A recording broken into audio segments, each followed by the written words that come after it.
Assalamualaikum warahmatullahi wabarakatuh. Innal hamdalillah nahmaduhu wa nasta'inuhu wa nastaghfiruh wa na'udzu billahi min syururi anfusina wa min sayyiati a'malina may yahdihillahu fahuwal muhtadi wa may yudlil fala hadiyalah. Asyhadu an la ilaha illallah wa asyhadu anna Muhammadar Rasulullah. Allahumma shalli ala sayyidina Muhammad wa ala ali sayyidina Muhammad. Assalatu wassalamu alayka ya sayyidi ya Rasulullah. Khudbi yadi qolatin lati adrikni.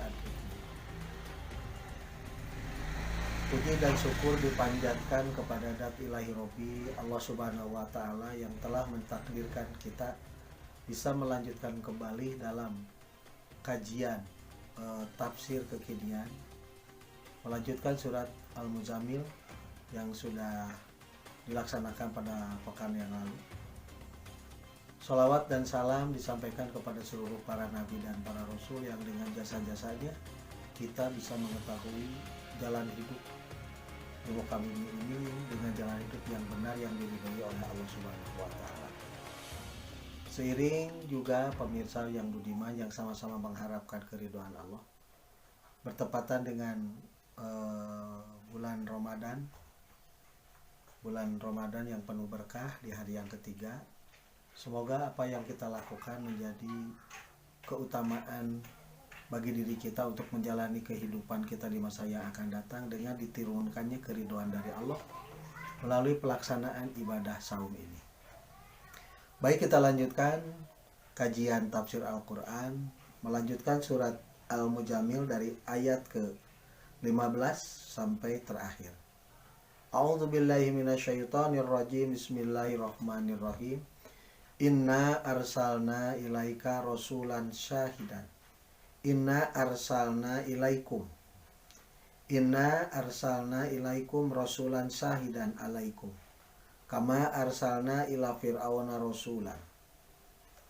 Inna arsalna, sesungguhnya kami arsalna telah mengutus ilaikum kepada kalian rasulan, seorang utusan syahidan yang menjadi saksi alaikum bagi kalian. Jadi berdasarkan firman ke-15 ini, satu bentuk khabar, pemberitaan dari Allah Subhanahu wa Ta'ala bahwa posisi seorang utusan Allah itu posisinya adalah syahidan, sebagai saksi bagi kalian semua. Terkait dengan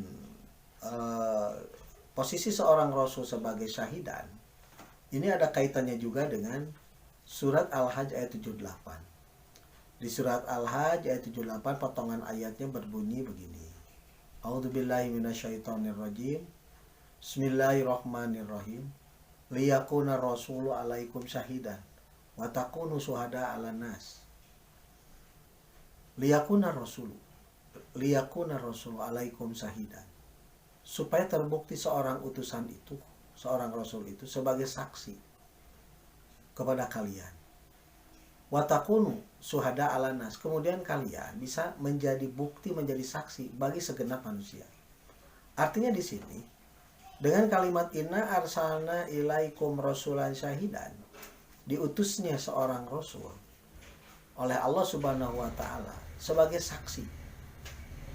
saksi bagi kalian, untuk agar nanti ketika di pengadilan Allah kita ditanya, siapa yang menjadi syahid Anda? Siapa yang menjadi syahid engkau? Seorang utusan, dan dari seorang utusan itu Kemudian ke bawah ada yang disaksikan lagi, bisa menjadi saksi-saksi bagi manusia yang lainnya, bagi manusia yang telah melakukan persaksian dengan seorang utusan yang diutus oleh Allah itu. Dalam hal ini, dalam ayat ini Rasulullah Muhammad sebagai bukti, sebagai seorang syahid, kemudian para sahabat, dari para sahabat ke sahabat yang lainnya, dari sahabat ke tabi'in, dari tabi'in ke tabi'in, dan seterusnya sampai hari ini, kita persaksian kita yang ketersambungannya tidak terputus, itu adalah sebagai wujud syahidan yang benar. Kemudian kama arsana ila fir'auna rasulan, sebagaimana kami telah mengutus kepada Fir'aun seorang utusan. Yang menarik di sini, yang harus kita pahami dan pikirkan dalam kajian tafsir ini, di sini perumpamaan diutusnya seorang utusan, dalam hal ini Rasulullah Muhammad, seperti diumpamakan telah diutusnya seorang rasul kepada Fir'aun. Yang menjadi pertanyaan di sini ada kalimat kama. Dalam kajian ilmu bahasa, dalam kajian ilmu gramatikal kebahasaan, terutama dalam khusus ilmu bayan dalam balaghah, kalimat kama itu adalah adatu tasbih. Berarti ada musabah dan musabah bihnya. Jadi yang diumpamakan diutusnya seorang rasul kepada kalian seperti diutusnya seorang rasul kepada Fir'aun. Dari sebelah mana titik pertemuan? Kau diumpamakannya dengan perjalanan Fir'aun, diutusnya Rasulullah Muhammad dalam kaitan dengan ayat ini dalam surat Al-Muzammil ayat ke-15 ini.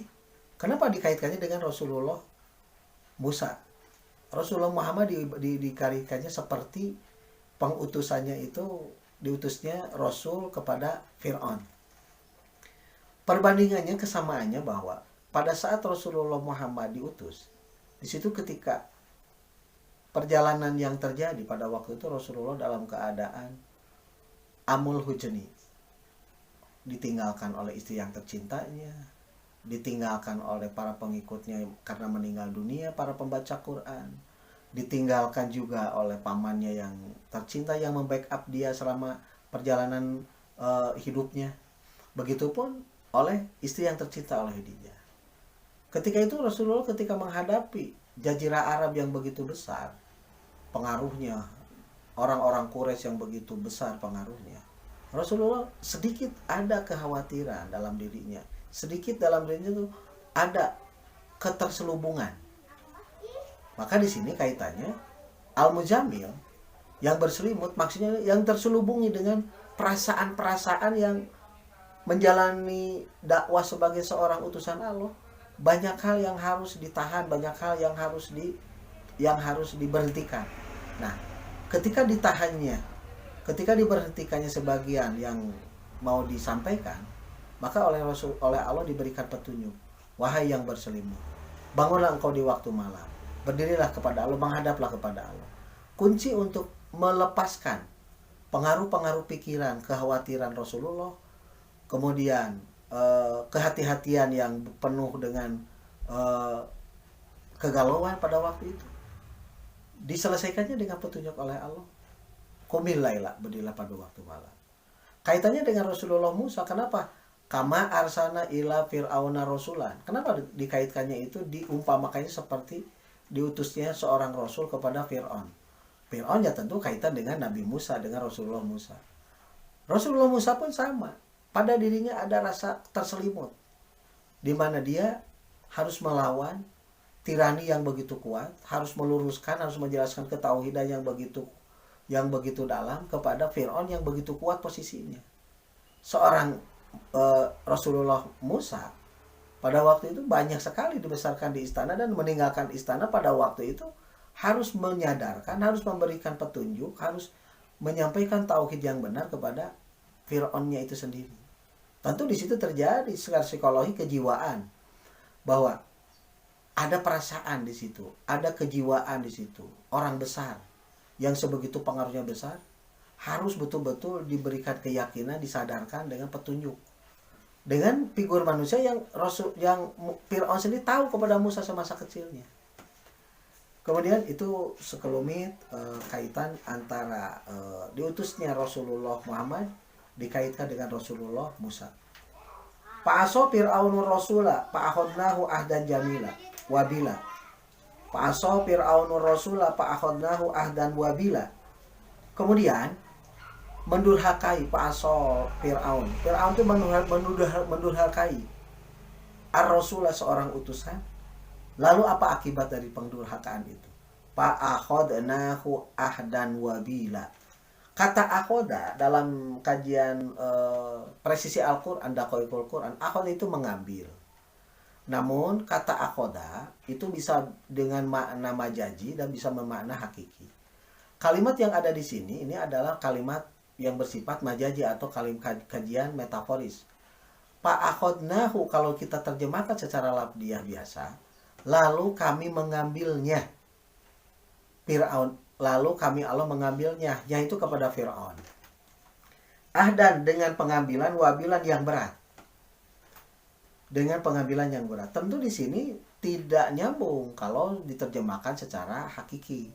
Maka yang digunakan kalimat majazi. Seperti kata doroba. Doroba artinya memukul. Tapi ketika itisol dengan masalah, doroballahu bihi masalah. Allah membuat perumpamaan. Di sini kata akhoda, korinahnya kenapa akhoda? Alasannya kenapa akhoda diterjemahkan menyiksa? Karena ada wabilan. Wabilan inilah sebagai korinah, sebagai alasan yang disebut bahwa ini adalah bentuk majaz mursal yang dimaknai dengan makna yang lain.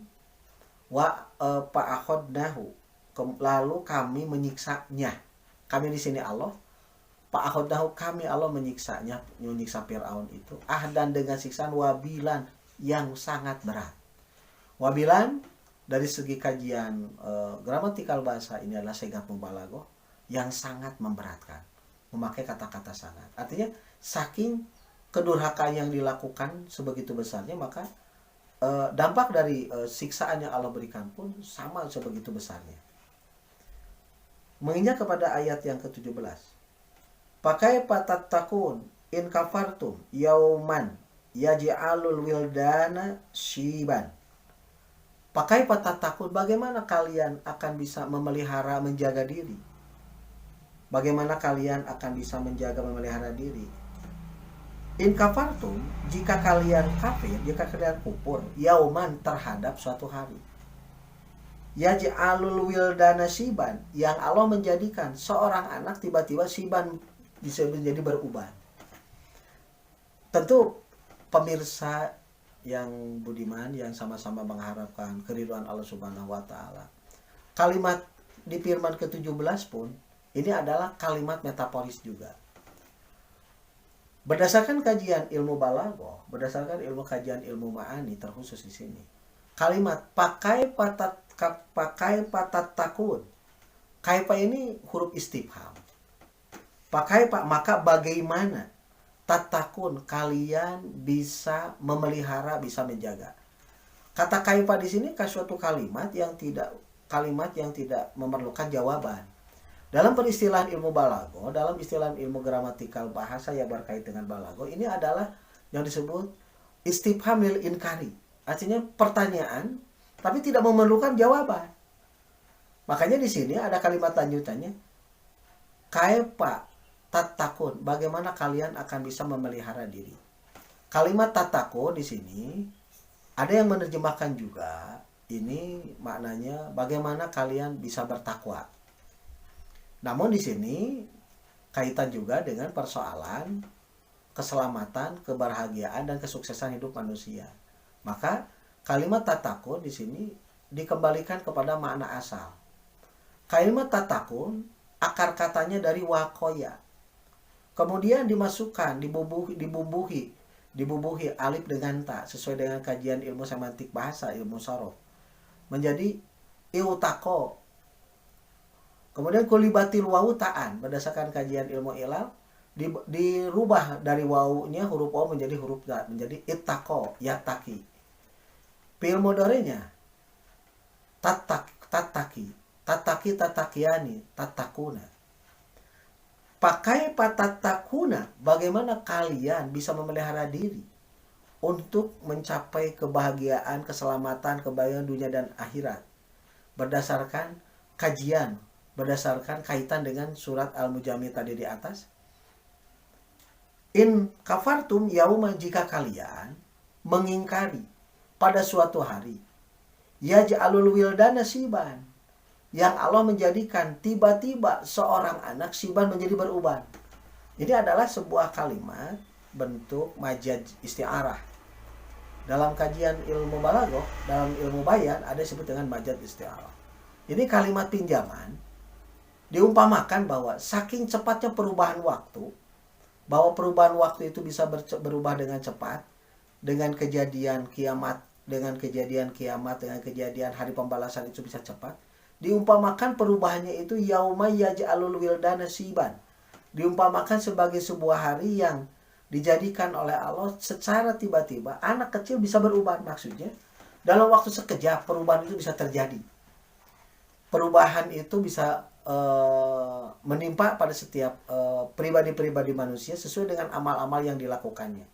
Artinya di sini sekalipun menurut perhitungan manusia bahwa anak kecil itu mustahil berubah, tapi bagi Allah itu merupakan sebuah perumpamaan saking gambaran bahwa bisa cepatnya peristiwa itu menimpa akibat dari amal yang diperbuatnya. Kemudian as-sama'u munfatirun bih, dan engkau as-sama'u, dan langit terbelah bihi, karenanya, karena kekuasaan Allah. Maksudnya di sini diumpamakan yang belah itu langit. Langit biasanya menjadi sebuah pandangan manusia, memandang manusia yang tanpa batas. Artinya diumpamakan bahwa ketika manusia melihat posisi keberadaan hidup manusia menurut pandangan manusia, yang pandangannya manusia suka melihat kepada hal-hal yang di atas, padahal yang di atas itu bisa dipecahkan oleh Allah. As-sama itu menunjukkan tanda tempat yang tinggi yang suka dipandang oleh manusia yang tanpa batas.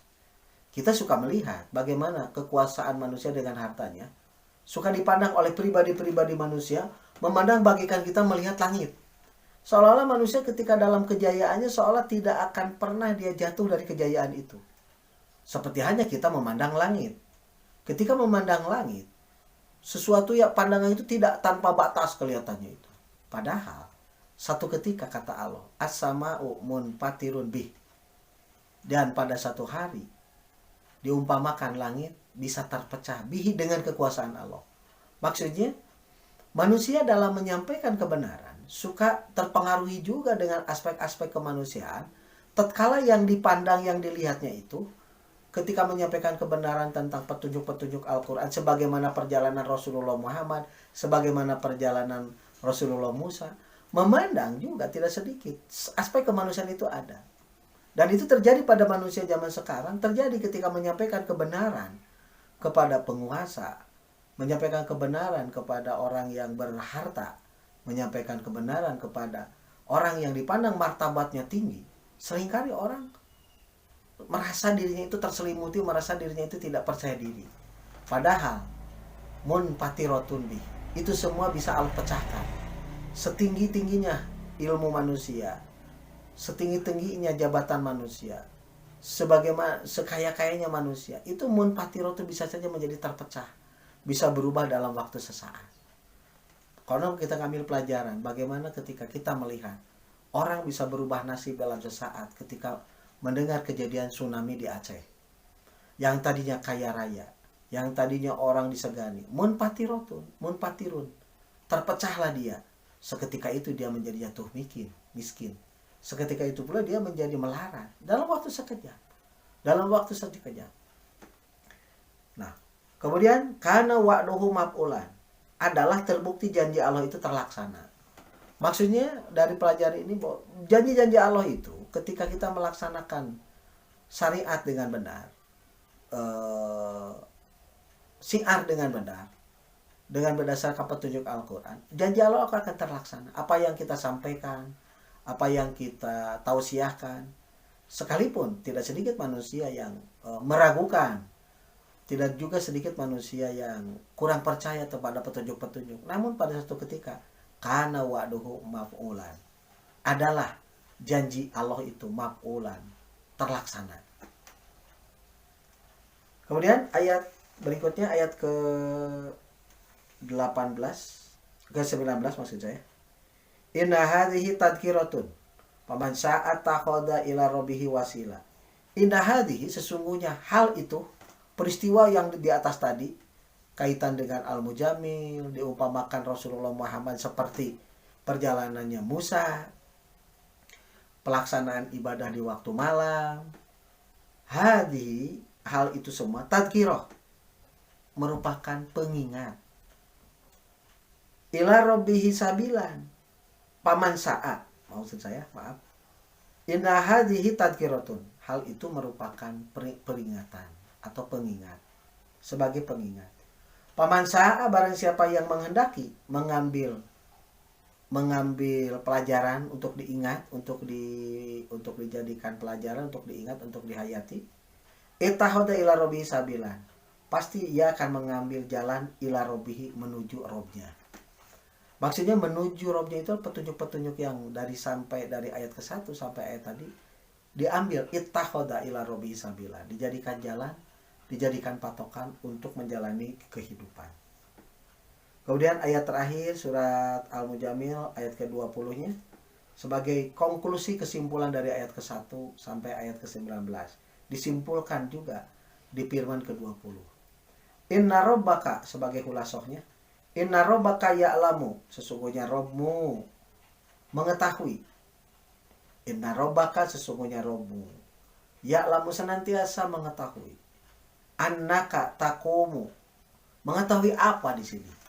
Annaka taqumu, bahwa sesungguhnya engkau taqumu, senantiasa berdiri, maksudnya melaksanakan ibadah di waktu malam, baik itu ibadah wiridnya, dzikirnya, tahajudnya.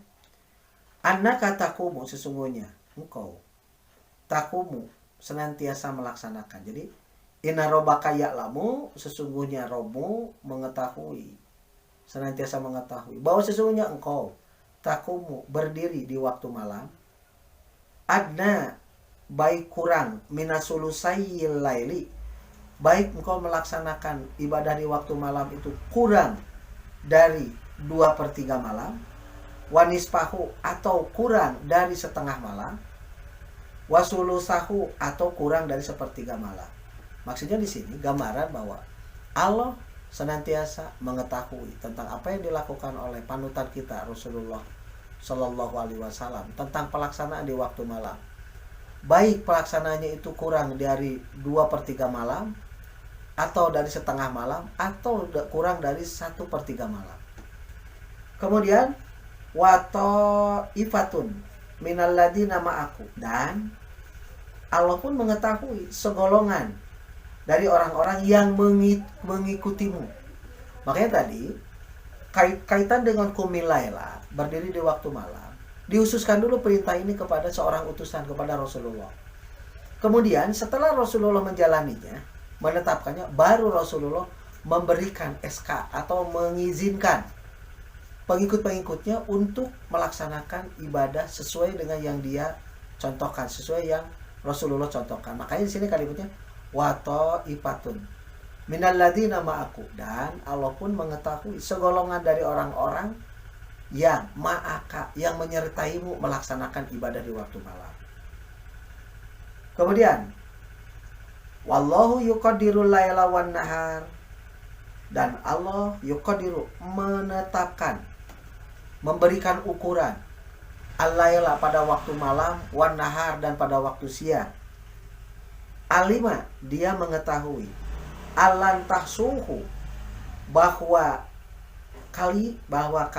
kamu menentukannya. Alima alan tahsuhu, dialah Allah mengetahui, alan tahsuhu, kamu tidak dapat menentukannya. Maksudnya alima, Allah mengetahui, alan tahsuhu, kamu tidak dapat menentukannya. Maksudnya Allah mengetahui sekali bahwa kemampuan manusia itu sangat terbatas. Dari kemampuan sangat terbatas inilah Waktu-waktu itu oleh Allah ditentukan. Bisa kurang 2/3 malam, bisa kurang dari setengah malam, bisa kurang dari 1/3 malam. Di sini sebagai bukti alima alantah suhu. Allah mengetahui bahwa kalian tidak dapat menentukannya, tidak dapat menentukan waktu secara jelas, secara tepat. Pataba alaikum, lalu dia diterjemah yang umum, diterjemahkan pataba alaikum, lalu dia Allah menerima tobat alaikum atas kalian. Maksudnya di sini yang perlu dibahas yang sangat menarik, menurut hemat kami, menurut hemat saya sebagai pengkaji dalam hal ini, kalimat taba'ala itu beda dengan taba'ila. Beda juga dengan kalimat taba sendiri. Dalam kajian bahasa umum, dalam bahasa yang kita ketahui, ada istilah ungkapan. Maaf sedikit menyangkut bahwa dalam bahasa Inggris pun ada yang disebut dengan idiom. Dalam bahasa Arab pun ada yang disebut dengan idiom. Bahasa Arabnya kalimatul muraqabah. Nah, pemirsa yang budiman, yang sangat menarik yang perlu diperhatikan oleh kita semua. Dari kajian pataba alaikum. Kalimat pataba lalu taba dia Allah. Kalau secara labdiahnya. Pataba lalu dialah Allah. Telah tobat alaikum kepada kalian. Apa benar kalau begitu? Tentu tidak. Kalau diterjemahkan secara dohiriah saja, secara labdiah saja tidak menggunakan kajian ilmu balago, tentu pemahaman itu akan ngawur. Sebab astagfirullahaladzim, innahu huwa tawwabur rahim. Kemudian astagfirullahaladzim wa atubu ilaihi. Astagfirullahaladzim, aku meminta ampunan kepada Allah yang Maha Agung. Wa atubu ilaihi, dan aku bertobat ilaihi kepadanya. Kalau itu sangat tepat. Kalau itu sangat pas ketika orang mendengarnya pun secara langsung. Karena yang menjadi kata kerjanya, yang menjadi pelakunya aku, yaitu hamba. Wa atubu ilaihi, dan aku bertobat ilaihi kepada Allah. Tabayatubu taubatan secara labdiah artinya itu menyesal, kembali, mengharapkan ampunan. Itu adalah taba. Mana taba? Kata taba bisa berarti nadama ketika berdiri sendiri. Kata taba ketika dirangkaikan dengan yang lain bisa maknanya variasi. Seperti yang tadi saya contohkan. Rogibaan dengan rogi babi. Rogibaan, paman rogibaan sunati. Rogibaan artinya benci. Paman rogibaan sunati palaisamini. Ketika rogiba disambungkan dengan an. Ketika rogiba disambungkan dengan pi, maknanya bukan benci, malah cinta. Kemudian di sini taba ketika bersambungan dengan ila beda dengan taba bersambung dengan ala. Kalau taba sendiri artinya nadama. Nadama itu apa? Menyesal. Maka orang aku mah taba, tobat, bertobat. Seringkali ungkapan itu terjadi dalam kehidupan keseharian pemirsa yang budiman. Taba, aduh menyesal, tobat, aku bertobat. Bertobat itu menyesali apa yang terjadi. Tapi ketika taba ila, astagfirullah wa atubu ilaihi. Aku meminta ampunan kepada Allah. Wa atubu ilaihi, dan aku kembali kepada Allah. Memohon ampunan, memohon perlindungan, kembali. Wa atubu ilaihi, dan aku kembali kepada aturan Allah. Kemudian di sini pada firman ke-20 di surat Al-Mujammil, pataba alaikum. Nah, kalau pataba alaikum, pataba ala. Taba ala itu maknanya dalam kajian ilmu balaghah atajawwaju ala takalluf. Jadi membebaskan, melepaskan, meninggalkan, membebaskan, melepaskan, meninggalkan. Ala itu gimana? Al takalluf. Jadi pataba alaikum, lalu Allah membebaskan. Alaikum, ala itu litakaluf dalam kajian ilmu ma'ani. Maknanya huruf ala. Ala lil isti'la. Banyak makna-makna ala dalam kajian ilmu ma'ani sampai 11 makna. Dan di sini menurut hemat saya sebagai pengkaji, ala di sini adalah ala litakaluf. Jadi pataba alaikum bukan diterjemahkan begini ya Pak pemirsa yang budiman. Pataba lalu Allah bertobat alaikum kepada kalian. Masa iya Allah bertobat kepada manusia? Maka di sini dibenarkan itu secara diluruskan secara kajian balaghahnya, pataba alaikum, lalu Allah melepaskan, membebaskan. alaikum, beban-beban dosa kum yang ada pada diri kalian. Karena ala di sini bermakna litakaluf. Jadi nanti kita kaji juga bersamaan, insya Allah ke depannya barangkali ada kesempatan yang tentu. Ala itu sampai 11 makna. Ada ala lil istilah, ala lil takaluf, ala lil musahabah dan seterusnya. Nah di sini menurut hemat saya sebagai pengkaji, fataba alaikum. Lalu Allah membebaskan alaikum beban-beban dosa kalian. Kemudian setelah itu bagaimana perintah Allah? Pakra'u ma tayassara minal Qur'an. Bacalah oleh kalian apa yang mudah dari Al-Qur'an. Maksudnya setelah engkau dibebaskan oleh Allah, dilepaskan beban dosa, banyaklah engkau membaca Al-Qur'an yang mudah bagi kalian. Agar apa? Engkau mengerti tentang jalan hidupmu. Perintah pakra'u ma tayassara minal Qur'an tidak hanya perintah dibacakan ketika melaksanakan tahajud. Kalimat pakra'u di sini kalimatnya sangat umum. Pakra'u ma tayassara minal Qur'an. Bacalah oleh kalian apa yang mudah dari ayat-ayat Al-Qur'an itu. Maksudnya baik untuk kehidupan keseharian ataupun bacaan Al-Qur'an yang harus dibacakan ketika kita sholat malam ataupun sholat wajib. Kemudian alimaan sayakunu minkum marada wa akharuna yadribuna fil ardi. Alima, Allah mengetahui an bahwa sayakunu akan ada minkum dari kalian mardo, orang yang sakit. Akan ada orang yang ketika diberi petunjuk malah dia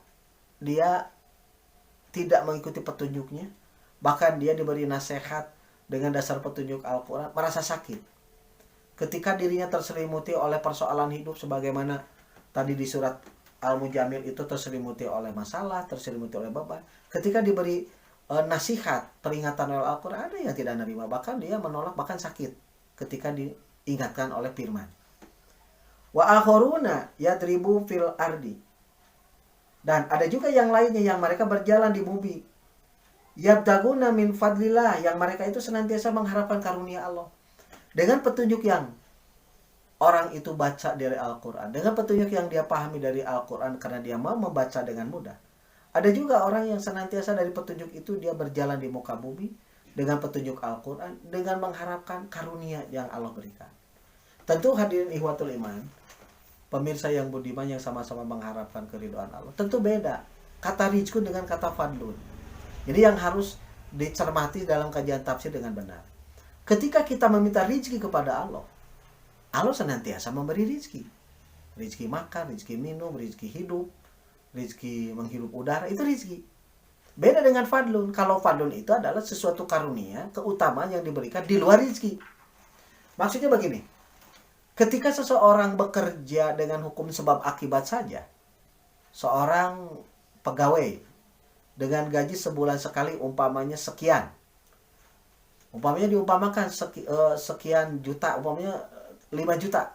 Sementara dia pada suatu ketika dia mengharapkan kebutuhan itu untuk tertutupi menjadi 10 juta. Nah dari mana yang 5 jutanya lagi? Nah inilah Allah memberikan konsep dalam Al-Quran. Wabtagu min fadlillah. Jadi wabtagu min fadlillah.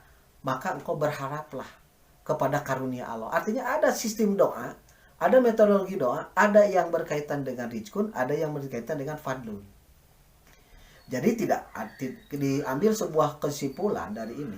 Di waktu malam dengan tahajud itu, karunia kepada Allah yang dipinta, umpama karunia dimudahkan urusan hidup, kebutuhan. Dengan fadlun, beda dengan rizkun. Bedanya rizkun dengan fadlun, kalau rizkun kita makan saja, minum, berpakaian, yang ala kadarnya itu sudah rizkun. Sementara fadlun itu di luar kebutuhan yang menurut hukum sebab akibat tidak mungkin didapatkannya. Itu namanya fadlun. Bapak tiba-tiba butuh 10 juta, gaji Bapak 5 juta. Bapak kepada Allah berdoa, berharap diturunkan fadlan Allah, karunia Allah. Itu adalah konsep doa yang diajarkan oleh Allah melalui Rasulullah untuk menjawab kehidupan yang di luar nalar kita. Maka tata cara berdoa melalui tahajud itu salah satunya kenapa di sini yabtaguna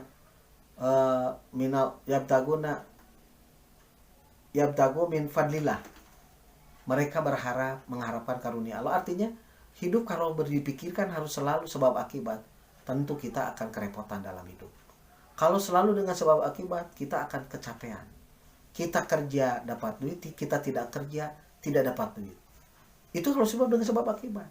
Tetapi karena fadlanya Allah, tidak sedikit orang yang kerjaannya tidak jelas, kerjaannya pas-pasan, tapi dengan fadlullah, dengan karunia Allah, banyak sekali kebutuhannya yang tertutupi. Padahal secara hukum sebab akibat dari kerja dan usaha yang dia lakukan tidak memenuhi syarat.